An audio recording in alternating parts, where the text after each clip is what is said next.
Sir आपसे कुछ प्रश्न पूछना चाहते हैं। लोकसभा में अभी हाल ही में बिल पास हुआ है कानून से रिलेटेड, भारतीय न्याय संहिता, आईपीसी की जगह भारतीय न्याय संहिता पास हुआ है। तो इसके बारे में आपके ने अगर अध्ययन किया हो तो आप इसके एडवांटेज डिसएडवांटेज बता सकते हैं। देखिए, ये अच्छी व्यवस्था की गई है और जो भी हमारे यहाँ हिंदुस्तान में कानून है वो बहुत पुराना है। यानी 1 शताब्दी पुराना एक कानून चल रहा है। वो तो उसकी आवश्यकता थी उसको चेंज करने की, और ये सरकार का एक सराहनीय कदम है कि इसमें सुधार किए गए हैं और फालतू धाराओं को हटाया गया है। और इतना ही नहीं, जो प्रॉब्लम्स आ रही थी किसी समस्या के सॉल्यूशन के लिए, कानूनी रूप से हल करने के लिए, उन चीज़ों में क्योंकि मॉडर्न टेक्निक आ गई थी, उसका भी अभाव था कि उसको कैसे इम्प्लीमेंटेशन किया जाए। इसके लिए जो 3 मेजर एक्ट हैं, इनमें चेंज किए बिना व्यवस्था को नहीं बदला जा सकता था, और जो समस्याएं रोजमर्रा की हैं उनका भी कोई हल सुचारू रूप से कानून के तहत नहीं हो पा रहा था। इन तीनों संहिताओं के नए आने से निश्चित रूप से एक प्रभावी कदम है ये, और न्याय भी होगा, और होगा ही नहीं बल्कि होता हुआ दिखाई भी देगा।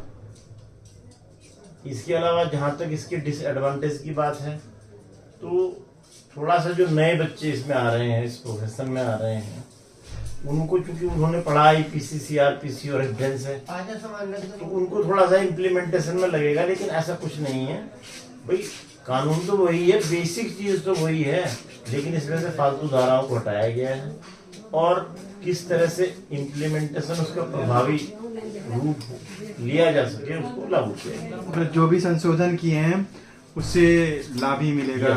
बिल्कुल, और न्याय मिलेगा, निश्चित रूप से पीड़ित को न्याय कि मतलब त्वरित मिलेगा मिलेगा और प्रभावी मिलेगा।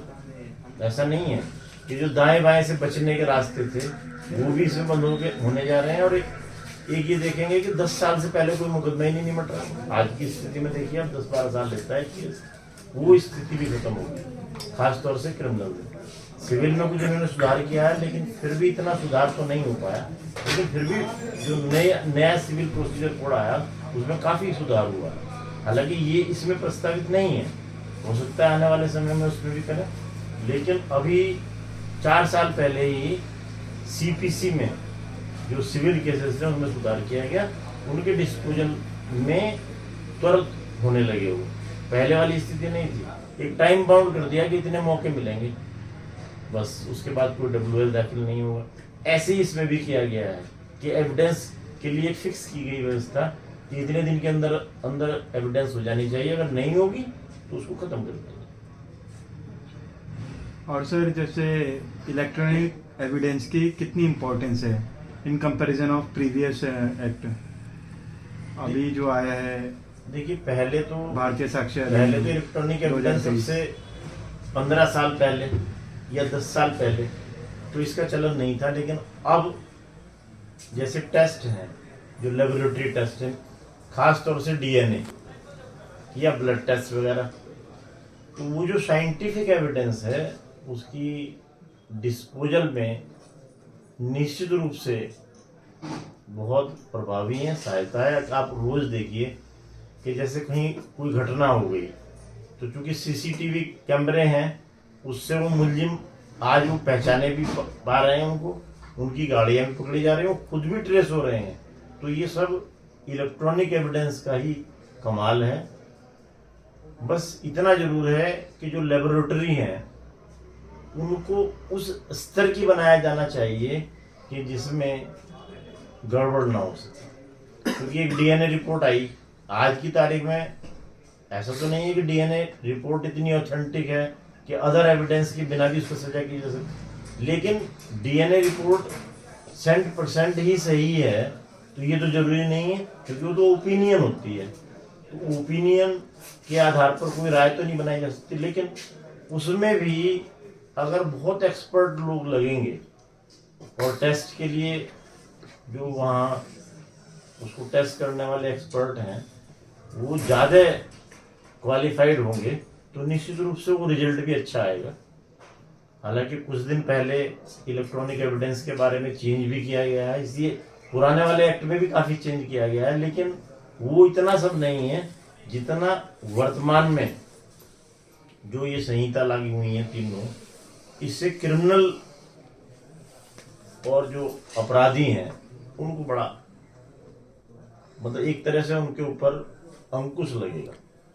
और सर जो ये देशद्रोह कानून में संशोधन किया है, अमित शाह जी ने अपनी स्पीच में जो लोकसभा में स्पीच दी थी उसमें बताया था कि अब जो है जो देशद्रोह का कोई भी अगर मुकदमा दर्ज होता है तो पहले क्या है राजद्रोह के नाम से था, तो पहले क्या है उन्हें ईजिली क्या कहते हैं जमानत मिल जाती थी, और अब जो है मतलब काफ़ी कठिनाई होंगी और चांस ही नहीं है उनका कहना है। इसके बारे में आप अगर कुछ विस्तार में बता सकें।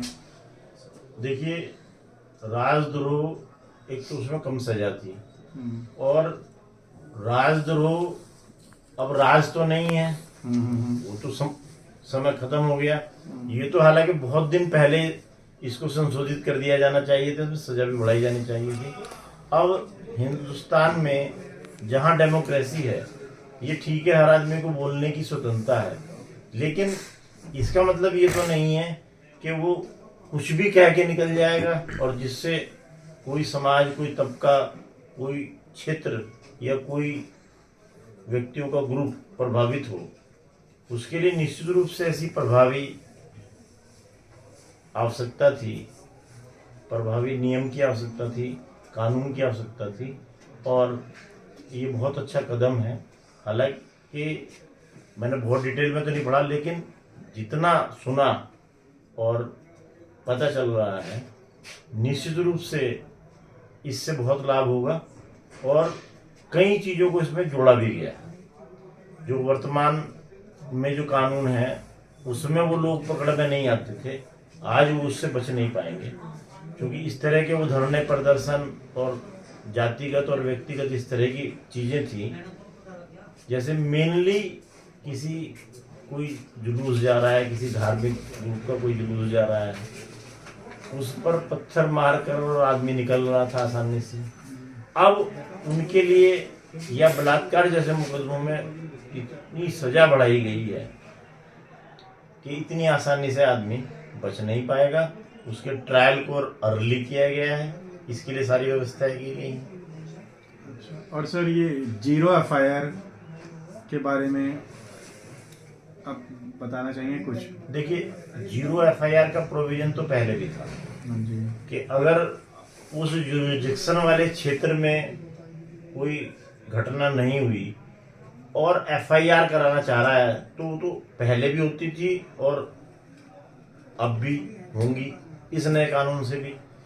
लेकिन इसको और जो चेंज किया गया है कि इसमें इलेक्ट्रॉनिक एविडेंस, इलेक्ट्रॉनिक प्रोसीजर लगाया गया है कि आप ईमेल करें या ऑनलाइन कोई रिपोर्ट भेजें, वो दर्ज होगी।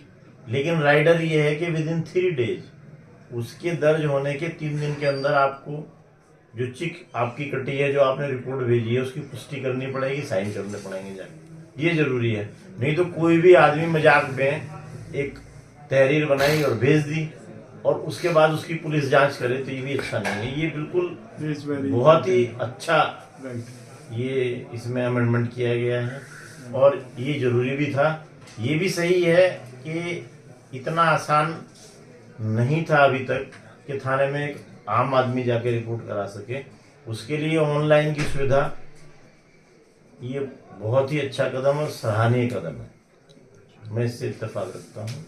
और एक आम आदमी के मन में भी यह बात आएगी कि ये तो भाई पुलिस को देखना है कि कोई क्रिमिनल ऑफेंस मेड आउट होता है या नहीं होता, लेकिन उसको ये लगेगा कि मेरी बात सुनी जा रही है, मेरी रिपोर्ट दर्ज हो गई और वो अगर चलने लायक होगी और उसमें कुछ हो सकता होगा तो निश्चित रूप से कार्रवाई होगी। राइट। ये नहीं है कि मुकदमा ही दर्ज नहीं हो रहा था अभी तक, उससे कम से कम मुक्ति मिलेगी।